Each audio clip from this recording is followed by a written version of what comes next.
this, so just to calm my nerves. Okay, anyways, so I'm going to tell you a story, a 7-minute story, 7 minutes, about how I tried to be white in college. All right, here we go. I got props. Like Carrot Top. Okay, so college for me was like a clean slate. You know, start over. I could be anyone who I wanted to be, do anything I wanted to do. Because high school for me was kind of uneventful, a lot of anxiety, even though I didn't know what anxiety was back in the day. In the 90s, it was not anxiety, it was just like deal with it, just like fucking deal with it. Nowadays, it's like everyone has anxiety. But back then, it was just like I just felt all this anxiety in high school, didn't really fit in, tried my best. The thing that was most anxiety-ridden about high school was lunchtime, right? Because as a biracial Filipino and Bolivian mixed race type of guy, I didn't know where to kick it. Do I kick it with like the semi-Filipino gangsters with the peach fuzz mustache, right? Do I kick it with the Latinos? And I've done all of them, right? Do I kick it with the Latinos, the Chicanos, the Cholos, that would just basically walk around campus several times and like not smile and not talk to each other? I'm like, that's kind of... Do I kick it with the b-ball heads and play ball all lunchtime? I did that, but it was a little bit too sweaty going to the next class, next period. Or do I try to kick it with some of the popular kids that I was friends with in elementary school, but then they got popular, and secretly we would say hi, but in public we would not, right? So I was ready to leave high school, right? Just so much confusion. I didn't know exactly who I was, ethnically, culturally. A lot of mixed messages in my house, right? So my mom's Filipina, my dad's Bolivian. A lot of mixed messages of assimilate, don't learn the language, but eat our food and go to all our family parties, okay? Nudge. And so I felt like there was pressure to be both at the same time. Even our interior design in our house was always just fucked up, right? So I grew up for about 10 years with a pink wall here, a blue wall here, and a white wall over there, right? And I thought that was just kind of like our style in our house.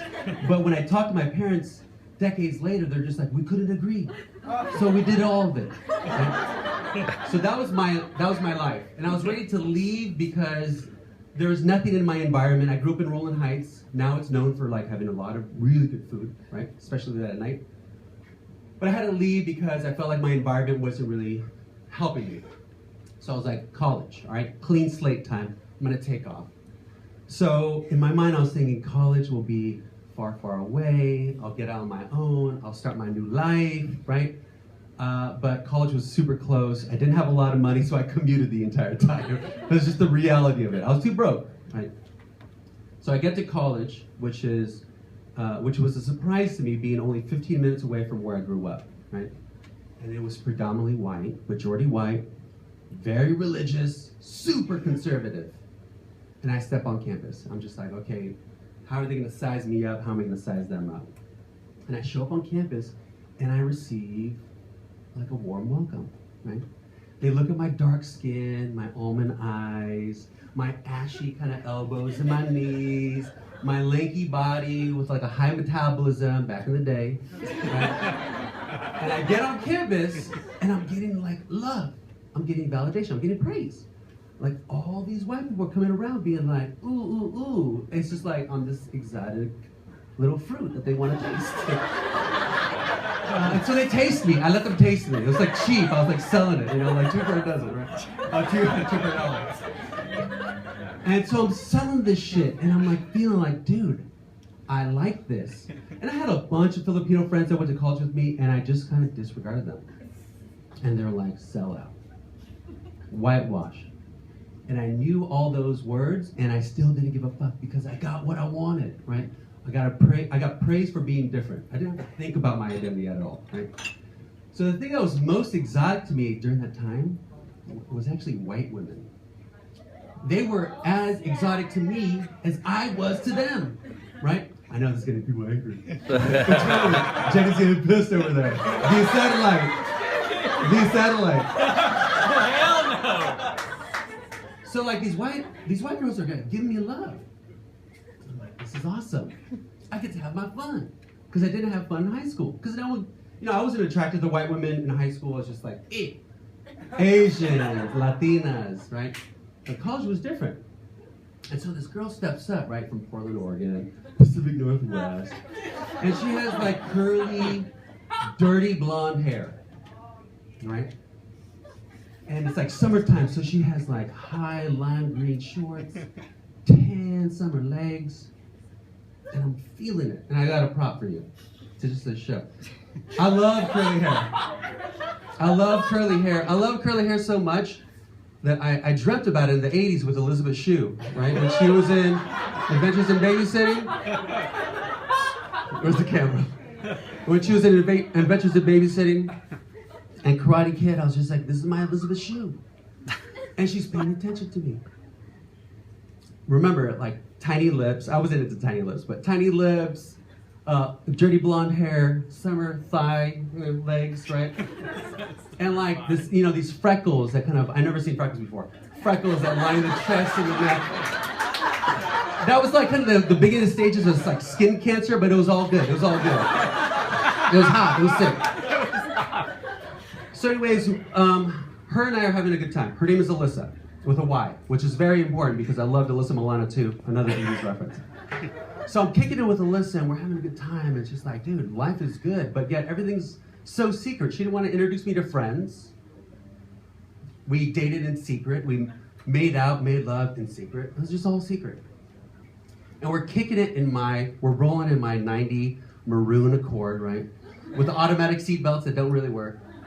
And the sunroof that's a little janky at times, depending on the day. Sunroof's open, we're having a good time, and we're laughing. She's like tickling me from what I remember.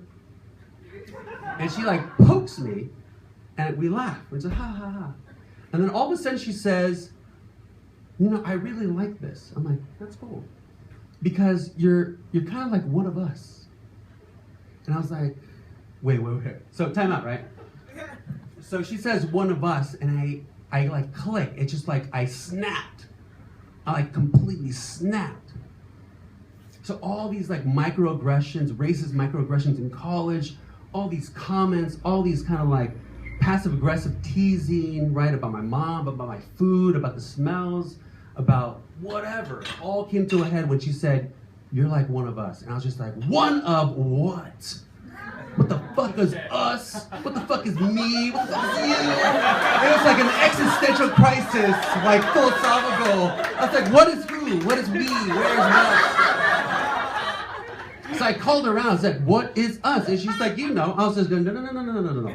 I do not know what is us. You explain what is us. I stopped the car, put on the brakes, closed the sunroof. I was like, what is us? And she's like, I don't know. I was like, I know exactly what you're talking about. And you say, us is white. We is white. And you think I'm part of that. And you don't see any of this shit, right? Because I got your rainbow sandals to be a part of the club, right?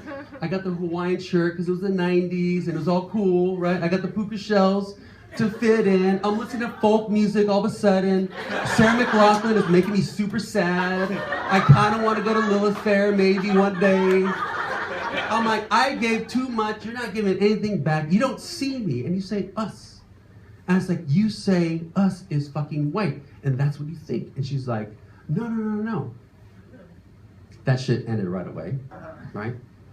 It ended right away. And that was a wake-up call because there's a lot of people in college, and one of them who's actually filming me right now, that hated me probably during college because I was the person that was just the token who just sold his friendship on sale, super cheap, just to get what he wanted, just to benefit from white culture. So I walked away and I was just like, you know what? I'm gonna do me. I'm gonna do me right.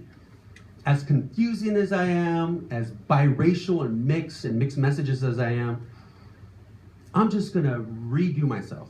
So I grew out my hair, all wavy and tribal. I wore what I wanted to wear because it was super cheap, so I wore like kind of Western snap kind of shirts, like a dark brown, a Dodgers black baseball cap. Rocked my hip hop again because I missed hip hop and I missed R&B, and I said, I'm gonna be me the best way that I can. I'm not gonna be confused anymore. I'm just gonna figure that shit out, right? So let's like fast forward till today. And today, 7 years of marriage, I've married a half black, half white woman who looks Jewish, but she also looks Israeli and Palestinian, depending on where she's at in West or East Jerusalem. And I married a girl who's also confused, and we have a child who's like all four things at the same time, but looks Brazilian and could pass for Princess Jasmine. And that shit's gonna get complicated. But it's my job to like figure it out. So anyways, that's the end of my story, but I wanted to show a picture of my family because I need to show proof of my mom and dad because of Rachel Dolezal and all that stuff. So I told her I want to be live for a little bit. Is this your dad? Yeah, that's my dad.